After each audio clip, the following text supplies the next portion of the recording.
नमस्कार दोस्तों, आप ये जो चित्र आपके स्क्रीन के ऊपर देख रहे हो, ये 1962 में लड़ी गई भारत चीन युद्ध के दृश्य।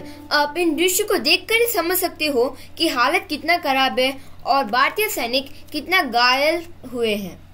इस परिस्थिति को दिखा के आपसे ये पूछा जाए कि आप इन परिस्थितियों में जाकर एक जवान की तरह लड़े, क्या आप लड़ सकते हो? लड़ना भी वैसे आम की बात नहीं है, पर हमारा वीर जसवंत सिंह रावत को तो ये मामूल सा बात है। इन्होंने सिर्फ भारतीय जमीन को बचाए और दुश्मन से लड़े ही नहीं, बल्कि 300 चीनी सैनिकों को अकेले हाथ मार गिराए। जसवंत सिंह रावत भारतीय के 4th गारवाल राइफल के 4th बटालियन के राइफलमैन के तौर पे ज्वाइन हुए थे। इनको गोलीबारी करने में बहुत सक्षम हासिल है। ये बहुत ही आसान से बहुत दूरी के निशाना भी लगा लेते हैं। इनको 1962 की इंडो और चाइनीज के बीच चल रही युद्ध में राइफलमैन के तौर पे बैकअप फायरिंग के लिए नौरानंग में डिप्लॉय किए गए हैं, पर इनको वहां पे चीनी के आंकड़ा ज्यादा होने पर पीछे बुलाया गया है। पर जसवंत सिंह रावत और उसके साथ के 2 साथियों उसको ना करते हुए, भारत माँ की रक्षा को बीच में ना छोड़ते हुए वो वहां से नहीं निकले। पर जसवंत सिंह रावत के 2 साथी वहां के तोड़ेदार रहने के बाद घायल होकर मर गए। उसके बाद जसवंत सिंह रावत अकेले 3 दिन तक लड़ते रहे।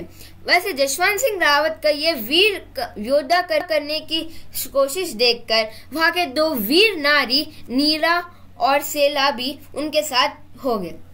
वो सब मिलकर चीनी के ऊपर बहुत भारी पड़ने लगे, पर नीरा और सेला को भी वहां के बीच के चीनी सैनिकों ने पकड़ के मार दिए और जसवंत सिंह रावत को भी वो मारकर सर काट कर चीनी ले गए।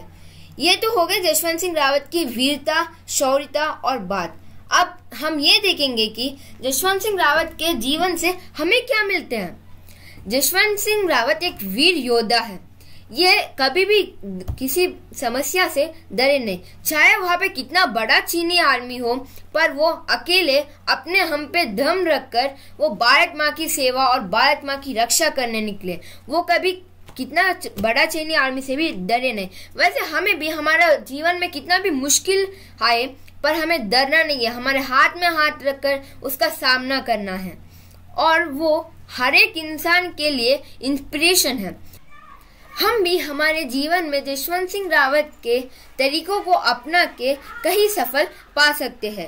जसवंत सिंह रावत को ये शौर्यता वीरता दिखाने के लिए भारत का 2nd highest gallantry award Mahavir चक्र से सम्मानित किए गए हैं।